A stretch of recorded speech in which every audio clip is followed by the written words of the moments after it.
En el oeste de Estados Unidos, existe una tierra tan escasamente poblada que casi hace dudar de si realmente vive alguien allí. Vista desde el aire, Wyoming parece un lienzo marrón cortado de forma áspera. Las praderas amarillentas se extienden hasta donde alcanza la vista, y las montañas en la distancia cortan el azul del horizonte como dientes de sierra. Los camiones que pasan ocasionalmente por la carretera dejan una fina línea blanca entre el polvo, que el viento borra rápidamente. El estado de Wyoming tiene una superficie de más de 253.000 kilómetros cuadrados, pero solo cuenta con aproximadamente 580.000 habitantes. Eso significa que hay menos de 2,3 personas por kilómetro cuadrado. La población total del estado ni siquiera supera la de un solo distrito de una ciudad mediana. De pie en medio de las llanuras de Wyoming, el silencio alrededor es tan absoluto que solo queda el sonido del viento. A lo lejos, una manada de bisontes americanos baja la cabeza para pastar, ignorando por completo al observador que se encuentra a decenas de metros. El cielo es extraordinariamente amplio, y las nubes proyectan sombras que se desplazan lentamente sobre la tierra. El color de la pradera cambia entre amarillo y verde conforme las sombras avanzan. Esta tranquilidad no es vacía. Tiene peso.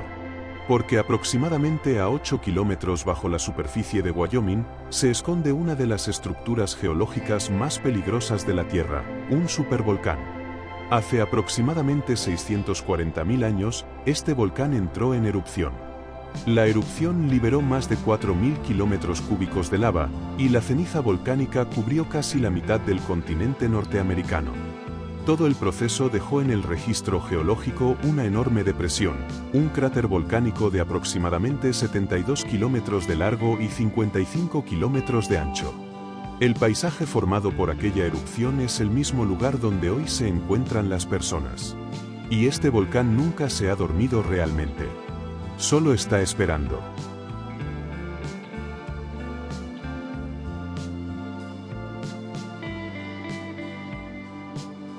En 1872, el presidente estadounidense Ulysses S. Grant firmó un documento que declaraba oficialmente una porción de tierra en el norte de Wyoming como un parque público o lugar recreativo, donde nadie podría apropiarse ni desarrollar el terreno de manera privada. Era la primera vez en la historia de la humanidad que alguien decidía proteger una extensión de tierra para siempre del desarrollo comercial, dejándola como un patrimonio compartido por todos. Esa tierra es Yellowstone National Park. El parque tiene una superficie cercana a los 9.000 kilómetros cuadrados, más grande incluso que algunos países. Cada año, más de 4 millones de visitantes atraviesan sus entradas, recorren las pasarelas de madera, observan el vapor que emerge del suelo o esperan entre la multitud el espectáculo programado de una columna de agua en erupción. Old Faithful es el símbolo más famoso de Yellowstone. Su nombre proviene de su sorprendente regularidad.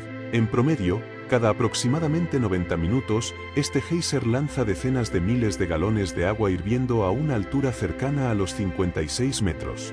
Antes de la erupción, del suelo surge un sonido grave y burbujeante, como si una enorme máquina estuviera poniéndose en marcha bajo tierra. Luego, una columna blanca de vapor irrumpe violentamente desde el suelo y se expande rápidamente bajo el cielo azul como una gigantesca flor blanca. Los turistas reunidos alrededor dejan escapar murmullos de asombro mientras levantan cámaras y teléfonos para registrar este momento que dura aproximadamente entre 3 y 5 minutos. La razón por la que Old Faithful puede mantener semejante precisión es la extraordinaria estabilidad del sistema geotérmico subterráneo de Yellowstone. El agua subterránea se filtra a través de grietas y a unos 20 metros bajo la superficie, entra en contacto con rocas extremadamente calientes. Después de calentarse a más de 200 grados Celsius, la presión se acumula hasta finalmente romper la superficie. Este ciclo se repite una y otra vez, sin detenerse jamás. Sin embargo, Old Faithful es solo una entrada al sistema geotérmico de Yellowstone. En diferentes zonas del parque, la energía geotérmica aparece con formas completamente distintas. Fireole River parece un río común, rodeado por densos bosques de coníferas verde oscuro, mientras la superficie del agua refleja el color del cielo. Pero cuando la temperatura desciende por debajo de cero en invierno, el río sigue sin congelarse. La razón son los cientos de fuentes termales que desembocan continuamente en sus aguas, inyectando agua tibia de aproximadamente 20 grados Celsius y manteniendo el río en movimiento durante todo el invierno.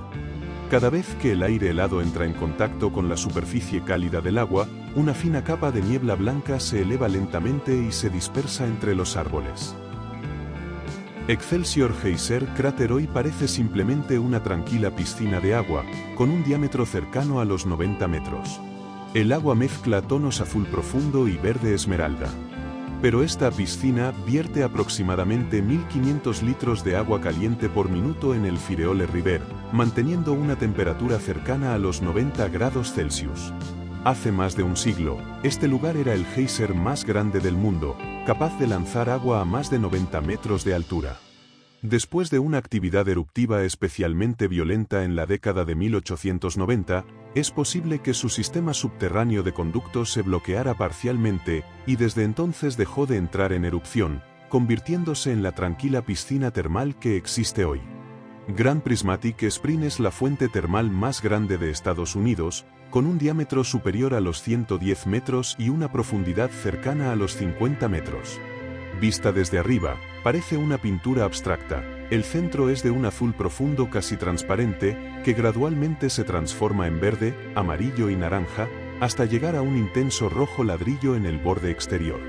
Estos colores provienen de diferentes bacterias termófilas que crecen en distintas zonas de temperatura. Cada especie ocupa el rango térmico que mejor se adapta a ella, formando juntas este anillo natural de colores semejante a un arco iris. Cuando la luz del sol golpea la superficie del agua desde ciertos ángulos, el color cambia lentamente con la variación de la iluminación, del azul brillante al índigo y luego a un tono cercano al violeta. El cambio ocurre de forma tan lenta que solo puede percibirse permaneciendo quieto el tiempo suficiente para observarlo.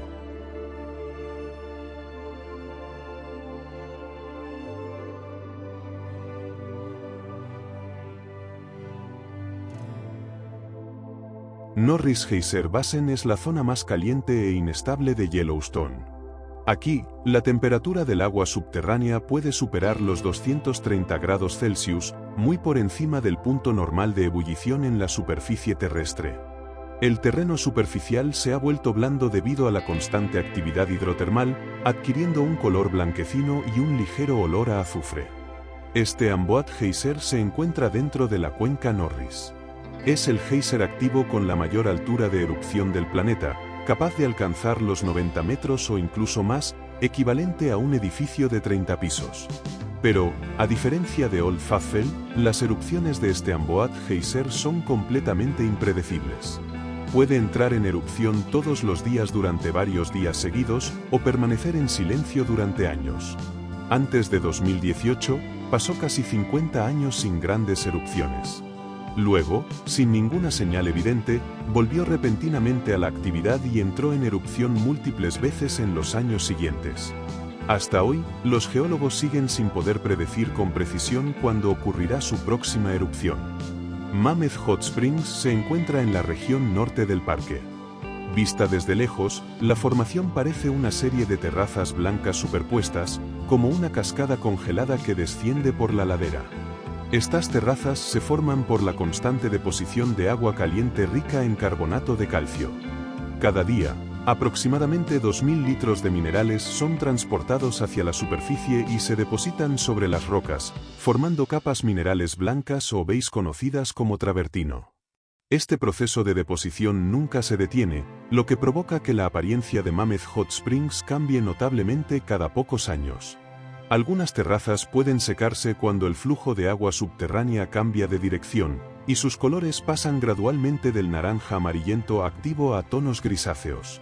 Mientras tanto, otras zonas antes secas vuelven a activarse debido a nuevos flujos de agua, cubriéndose con nuevas capas minerales y corrientes de agua tibia. Yellowstone Lake es el gran lago de mayor altitud en América del Norte, situado a aproximadamente 2.357 metros sobre el nivel del mar y con una superficie cercana a los 352 kilómetros cuadrados. El color del agua cambia entre azul profundo y gris acero dependiendo de la profundidad y del clima. Durante el invierno, el lago queda cubierto por una gruesa capa de hielo, pero en ciertas zonas del fondo, las chimeneas hidrotermales continúan expulsando agua caliente y burbujas, funcionando silenciosamente bajo la superficie congelada. West Thumb Geyser Basin se encuentra junto a una pequeña bahía en la orilla occidental del Yellowstone Lake. El nombre West Thumb proviene de la forma de esta bahía, que en el mapa parece un pulgar extendiéndose desde el lado oeste del lago. La propia bahía se formó hace aproximadamente 150.000 años debido a una explosión hidrotermal. Hoy, al caminar por las pasarelas de madera junto a la orilla, el suelo bajo los pies se siente tibio. A ambos lados emergen fuentes termales cubiertas de vapor, y a solo unos pasos se encuentra la inmensa extensión del Yellowstone Lake, cuyas aguas azul frío se mueven suavemente con el viento. Apenas unos metros separan el suelo ardiente del agua helada del lago. Un contraste térmico tan extremo casi no existe en ningún otro lugar de la Tierra.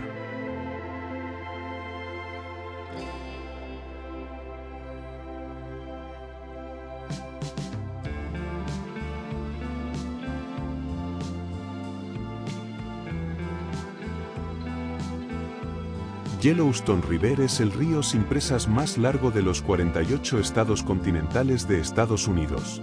Nace en las montañas del sur del parque, atraviesa todo Yellowstone y finalmente fluye hacia el norte hasta unirse al río Missouri. En la sección del Grand Canyon of the Yellowstone, el río ha excavado un cañón de aproximadamente 32 kilómetros de longitud y hasta 360 metros de profundidad. Los colores de las paredes del cañón son especialmente impresionantes: rojo óxido, naranja y amarillo azufre. Estos tonos provienen de miles de años de alteración hidrotermal, durante los cuales el agua caliente oxidó el hierro contenido en las rocas, transformándolo en distintos compuestos minerales y tiñendo toda la pared del cañón como una pintura natural. En el fondo del cañón, el agua del Yellowstone River adquiere un intenso color turquesa que resalta de forma extraordinaria entre las paredes anaranjadas y rojizas que lo rodean. Lower Yellowstone Falls se encuentra en la parte alta del cañón y alcanza una altura de 94 metros, casi el doble de las Niagara Falls. Una enorme cantidad de agua cae desde el borde del cañón. Cuando la luz es favorable, la niebla generada por la cascada suele formar un arco iris suspendido en la entrada del cañón, balanceándose suavemente con el viento. El punto más famoso para contemplar las cataratas se llama Artist Point. Desde allí, mirando hacia el este, es posible abarcar al mismo tiempo la silueta completa del cañón y toda la caída de agua. Lamar Valley se encuentra en el noreste del parque. El amplio valle se extiende hacia la distancia, rodeado por laderas montañosas a ambos lados. Cada mañana, cuando los primeros rayos de luz cruzan las montañas, el valle suele estar ya lleno de bisontes americanos. Pastan en grupos con la cabeza baja, levantándola solo de vez en cuando para resoplar hacia el aire antes de continuar alimentándose. En 1995, los lobos fueron reintroducidos en Yellowstone. Antes de eso, habían desaparecido del parque durante casi 70 años tras haber sido prácticamente exterminados por la caza. El regreso de los lobos transformó todo el ecosistema. Los alces cambiaron sus hábitos de alimentación y dejaron de permanecer largos periodos en un mismo lugar. La vegetación comenzó a crecer nuevamente junto a los ríos, las orillas se volvieron más estables, y la cantidad de ciertas aves empezó a aumentar gradualmente. Los ecólogos llaman a esta cadena de cambios cascada trófica. Hoy en día, entre la niebla matinal de Lamar Valley, todavía es posible ver ocasionalmente la silueta distante de una manada de lobos. Su pelaje gris se mueve rápidamente sobre la pradera antes de desaparecer entre los arbustos.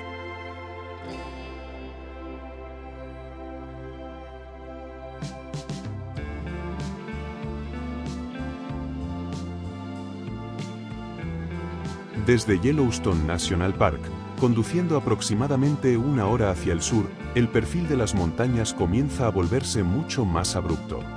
Teton Range se eleva casi verticalmente desde el valle plano de Jackson Hole, sin colinas de transición al pie de las montañas. La altitud pasa directamente de unos 2.000 metros en el valle a casi 4.200 metros en las cumbres. Una diferencia de altura tan extrema casi no tiene comparación en el resto de Norteamérica.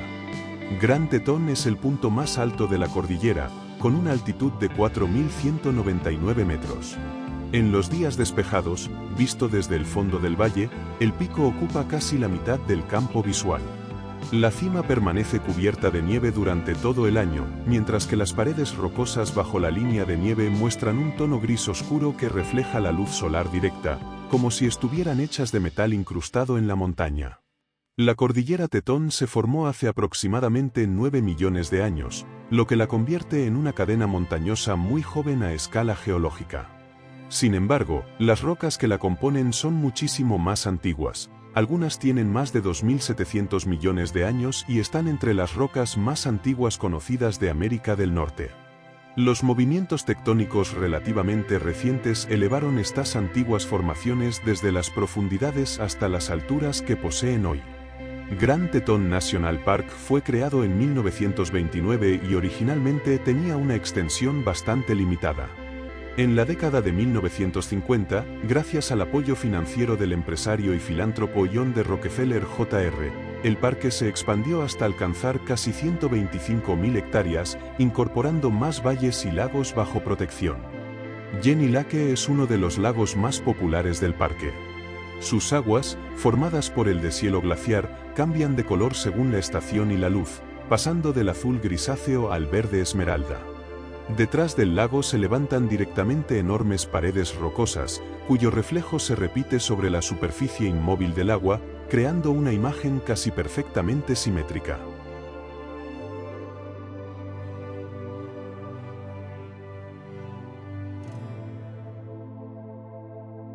Las montañas de Wyoming no se limitan únicamente a la cordillera Tetón. En la parte centro-oeste del estado, Wind River Range se extiende a lo largo de aproximadamente 160 kilómetros, formando una parte importante de la divisoria continental de América del Norte. Los sistemas fluviales del lado oeste de la cordillera terminan desembocando en el Océano Pacífico, mientras que los del lado este fluyen hacia el Océano Atlántico. Una sola línea montañosa separa dos océanos. La mayor parte de la cordillera supera los 3.500 metros de altitud, y más de 40 cumbres sobrepasan los 4.000 metros. Incluso en verano, grandes extensiones de nieve permanecen sobre las montañas, creando desde la distancia la impresión de una larga corona blanca continua. Los lagos alpinos de la Wind River Range representan la parte más silenciosa de esta naturaleza salvaje. El agua proviene del deshielo de glaciares y nieves acumuladas en las montañas circundantes, adquiriendo un tono especial entre verde y azul debido a las partículas glaciares suspendidas. Cuando no hay viento, la superficie del lago permanece casi completamente inmóvil, reflejando las montañas dentadas y el cielo como un espejo. Las orillas están formadas por granito desnudo y restos de nieve, sin ninguna señal de intervención humana. Durante la noche, la zona queda a decenas de kilómetros de la ciudad más cercana, y la Vía Láctea se despliega completamente sobre el cielo con una contaminación lumínica casi inexistente. En el extremo noreste de Wyoming se alza una gigantesca columna rocosa aislada que se eleva abruptamente unos 386 metros sobre las suaves praderas y bosques de pinos que la rodean.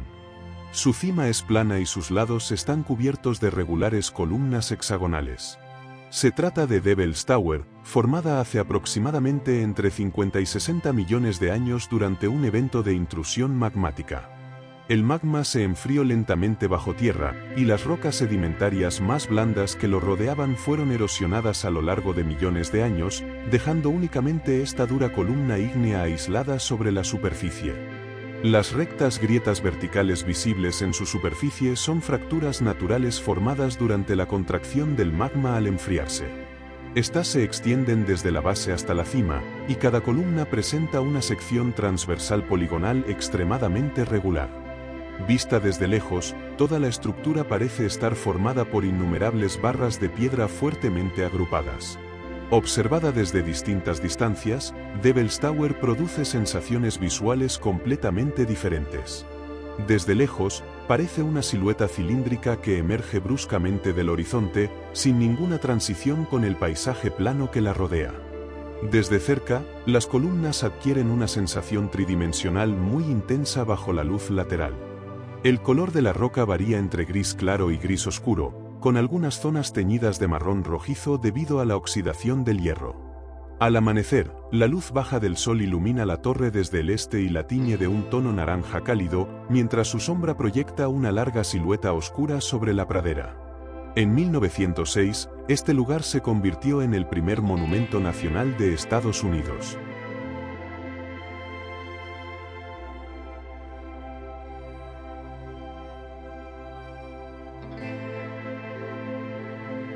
En Wyoming, los animales salvajes no son una atracción turística. Simplemente viven aquí, compartiendo la misma tierra con los seres humanos y manteniendo entre ambos una distancia tácita. Las mañanas en Lamar Valley suelen comenzar a llenarse de vida incluso antes del amanecer. Antes de que el primer rayo de luz cruce las montañas, los bisontes americanos ya se desplazan lentamente por la pradera con la cabeza baja. Su tamaño es enorme, un macho adulto puede superar los 900 kilogramos de peso, pero al moverse apenas producen sonido. Sus pezuñas pisan la hierba húmeda dejando marcas irregulares que pronto vuelven a cubrirse con el rocío. Actualmente, Yellowstone National Park alberga alrededor de 5.000 bisontes americanos, constituyendo una de las mayores poblaciones de bisontes de sangre pura en América del Norte. A finales del siglo XIX, la población de bisontes del continente pasó de unos 30 millones de ejemplares estimados a menos de 1.000, debido a la caza comercial masiva y a la pérdida de hábitat.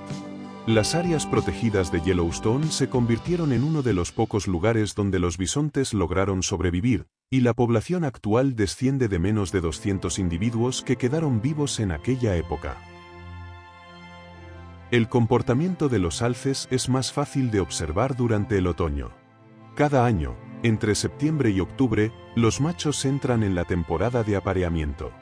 Se colocan en espacios abiertos, levantan la cabeza y emiten un llamado extremadamente penetrante que resuena a través de los valles con una extraña cualidad metálica. Este sonido se conoce como bugling y funciona tanto como advertencia para otros machos competidores como señal para las hembras. A lo largo del valle del Madison River, durante las tardes de otoño, es común escuchar estos llamados provenientes de varias direcciones al mismo tiempo. Los sonidos se alternan y se responden unos a otros, convirtiendo todo el valle en una especie de paisaje sonoro sin director. En los bosques de Grand Teton National Park, los osos negros y los osos grizzly suelen concentrarse cerca de arbustos cargados de bayas a finales del verano y comienzos del otoño. Antes de la hibernación, necesitan acumular la mayor cantidad posible de grasa.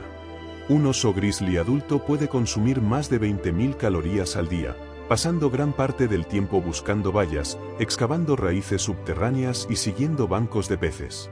Los ríos Lamar River y Madison River reciben cada otoño la migración de las grandes truchas que regresan para desovar. Los osos grizzly esperan junto a las orillas y capturan los peces que saltan fuera del agua, ya sea con las patas delanteras o directamente con la boca. Esta escena se repite cada año en Yellowstone durante varias semanas, hasta que la cantidad de peces comienza a disminuir y los osos se desplazan hacia otras zonas de alimentación. La presencia de los lobos hizo que este ecosistema volviera a estar completo. En 1995, los primeros lobos fueron trasladados desde Canadá hacia Yellowstone National Park y liberados gradualmente en distintas zonas del parque. Aquellos 14 lobos introducidos inicialmente se han multiplicado hasta formar varias manadas estables, con una población estimada de más de 100 individuos en todo el gran ecosistema de Yellowstone. Lamar Valley es el lugar con mayores probabilidades de observar lobos. Durante el amanecer y el atardecer, las manadas recorren el valle en busca de alimento. El color de su pelaje varía desde blanco y gris hasta tonos casi negros. Incluso a cientos de metros de distancia, es posible distinguir con binoculares sus largas patas y sus colas caídas, características que los diferencian de otros cánidos. El regreso de los lobos tuvo un impacto profundo sobre todo el ecosistema. Las manadas de alces modificaron sus rutas de alimentación y dejaron de permanecer durante largos periodos junto a las orillas de los ríos. La vegetación ribereña comenzó a recuperarse, sauces y álamos volvieron a crecer junto al agua, y sus raíces estabilizaron las orillas, reduciendo la erosión. Con la recuperación de la vegetación, también aumentó la cantidad de aves. Los castores regresaron a ciertos arroyos gracias a la disponibilidad de materiales para construir sus refugios, y las presas que levantaron crearon nuevos humedales. Bighorn Sheep es uno de los grandes animales salvajes más comunes de las montañas de Wyoming. Vive en las zonas rocosas de gran altitud de la Absaroka Range y la Wind River Range. La estructura de sus pezuñas les permite desplazarse con estabilidad sobre paredes rocosas con desniveles casi verticales. Los cuernos de un macho adulto pueden pesar más de 14 kilogramos, representando casi una décima parte de todo su peso corporal. Durante la temporada de apareamiento en otoño, los machos compiten chocando frontalmente sus cuernos. Dos carneros corren uno hacia el otro desde decenas de metros de distancia y el estruendo producido por el impacto resuena entre las paredes rocosas de la montaña, pudiendo escucharse con total claridad. Moose es el animal más grande dentro de la familia de los cérvidos. Los machos pueden alcanzar hasta 2 metros de altura en la cruz y pesar más de 600 kilogramos. Prefieren zonas de humedales y vegetación cercana a lagos, y es común observarlos en las orillas del Jenny Lake o en los bordes pantanosos de Yellowstone National Park, donde permanecen de pie en aguas hasta la altura del abdomen mientras se alimentan de plantas subacuáticas. El movimiento de los alces suele ser lento y firme. Generalmente no reaccionan con rapidez ante la presencia humana, pero cuando se sienten amenazados pueden acelerar repentinamente y alcanzar velocidades sorprendentes. Por esta razón, son uno de los animales con más registros de incidentes de lesiones a humanos dentro del parque. En los cielos de Yellowstone National Park, esta tierra no tiene animales colocados de forma artificial. Cada especie simplemente existe aquí, sobreviviendo según su propia lógica, atravesando los mismos valles, ríos y praderas como lo han hecho durante miles de años antes de la llegada del ser humano.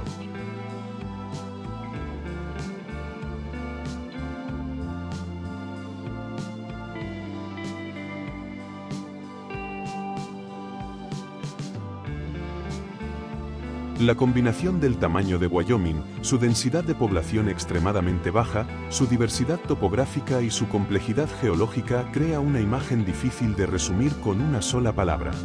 Puede ser simultáneamente uno de los lugares más vacíos y más peligrosos, más tranquilos y más violentos, más antiguos y más jóvenes. Yellowstone National Park se desplaza ligeramente cada año. La presión ejercida por la columna de magma subterránea provoca que el suelo suba o baje unos pocos milímetros anuales. Sensores de alta precisión registran estos cambios, y los científicos monitorizan continuamente cualquier señal que pueda indicar un aumento de la actividad. No existe consenso sobre cuándo ocurrirá la próxima gran erupción del supervolcán de Yellowstone. Podría ser dentro de miles de años, o incluso más, o en un periodo más corto.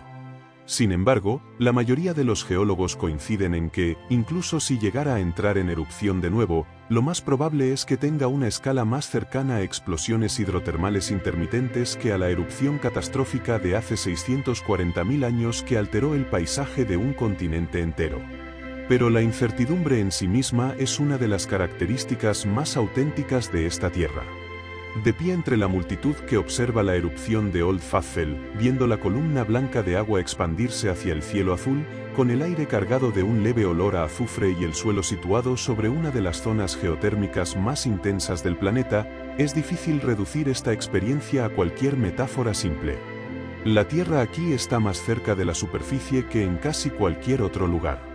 Su respiración puede escucharse, su calor puede sentirse, y su escala temporal puede tocarse en los colores de las paredes del Gran Cañón de Yellowstone y en los registros del supervolcán. Esto es Wyoming, un paisaje eterno construido sobre una corteza frágil.